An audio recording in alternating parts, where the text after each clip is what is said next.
Hey, friend! Have you heard about the Trump administration recently announcing it's releasing $1.3 billion for after-school and summer programs? Funds that had been sitting unused from nearly $7 billion already approved? There's something gripping about this story. It feels like a little window into a bigger mystery. Stick with me, because as we peel back the layers, we'll uncover questions that go far beyond the check being written. If this kind of deep dive interests you, investigative, story-driven, real, and relevant, do us a favor and hit that subscribe button.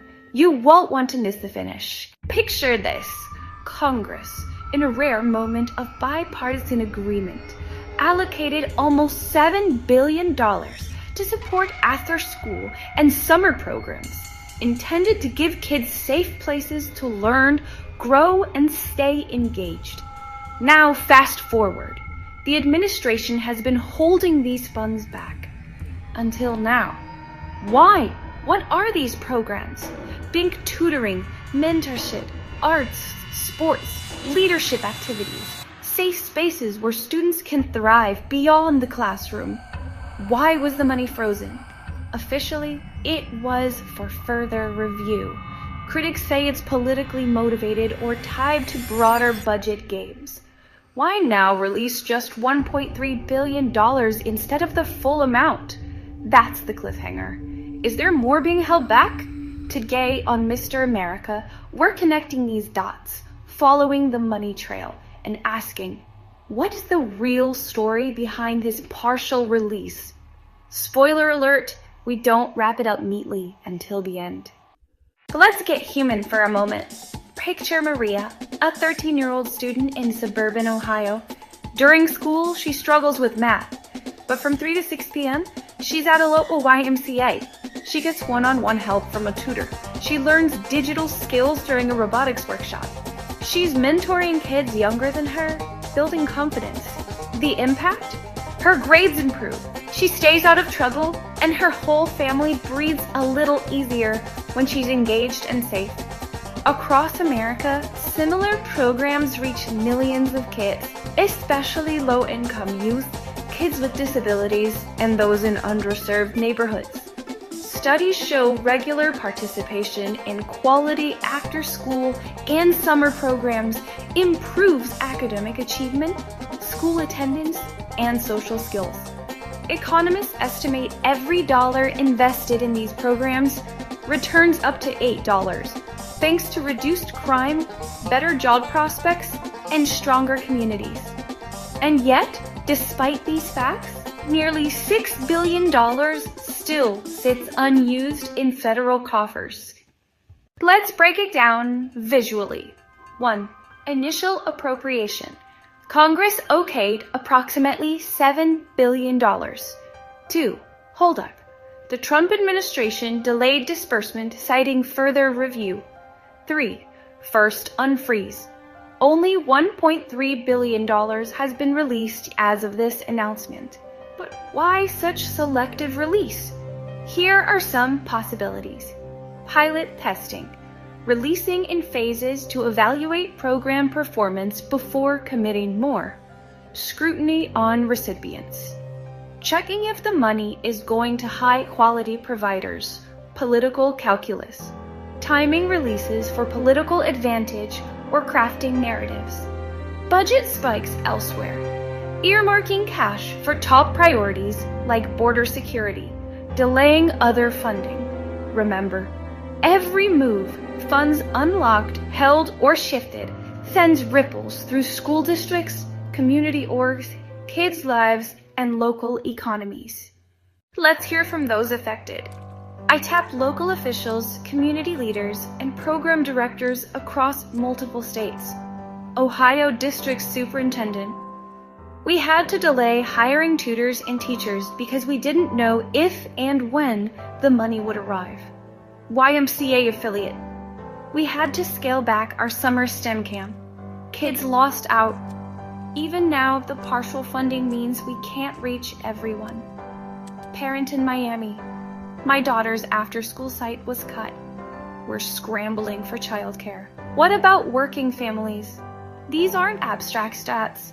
They're real families adapting on the fly because of federal uncertainty. Let's zoom out. Trump's administration frames this as fiscal responsibility and prioritizing results. But Democrats argue it's political sabotage, freezing funds to create hysteria and point fingers. Meanwhile, the media pours ink. Trump cuts on youth programs, bipartisan compromise stalls, states scrambling, display clips, news headlines about delays, press conferences with state governors, a YouTube clip from a local station capturing a tense school board meeting asking, "Where's our funding?" Remember, this isn't happening in a vacuum. Budget holdups across departments, education, health, infrastructure. Debt ceiling talks, shutdown threats, budget cuts elsewhere. Tactical fund releases might be the playbook. Control when and where spending occurs. Could the $1.3 billion just be the start? A public relations boost? A way to signal we care about kids while still keeping leverage on Congress? And here's a trick question. If states know money might be delayed, will they preemptively avoid building long-term plans? That chill freezes investment before funds even move. Here's where things get interesting.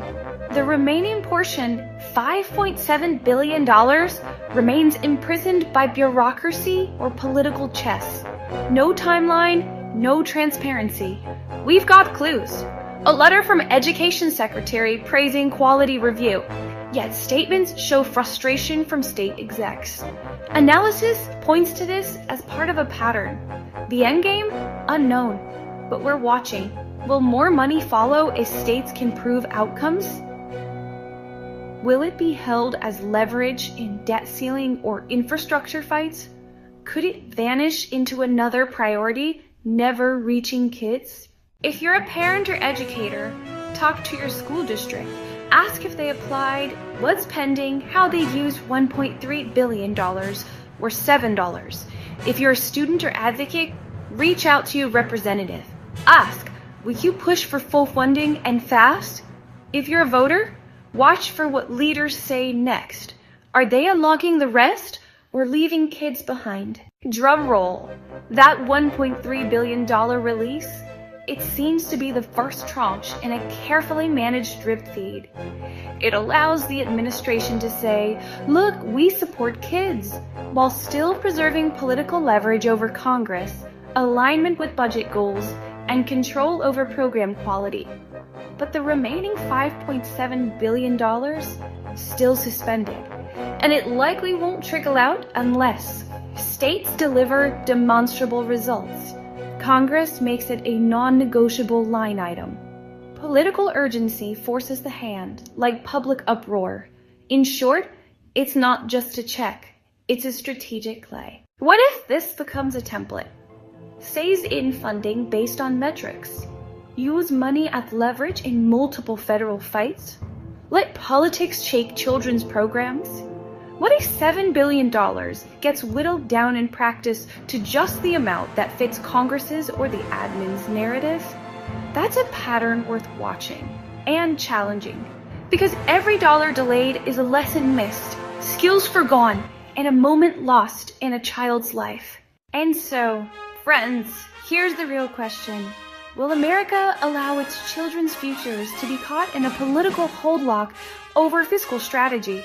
That money, already appropriated by Congress, no extra cost to taxpayers, should be moving now, in full, not parceled out like a strategic toy. But will it? Watch, ask, demand transparency. That's how change happens.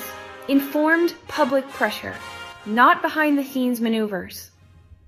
If you've got insights, maybe your state's program got only partial funding too?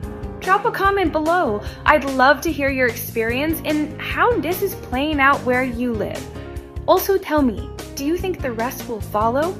Or will it stay stuck in political limbo? And remember, on Mr. America, we explore the stories that shape the real America, right down to where the money lives. Before you go, do me a favor, hit subscribe if you're into this kind of story. It really helps this channel grow and bring more of these investigations to you. Thanks for being here, friends. Keep asking the tough questions, stay curious, and above all, stay tuned. See you next time.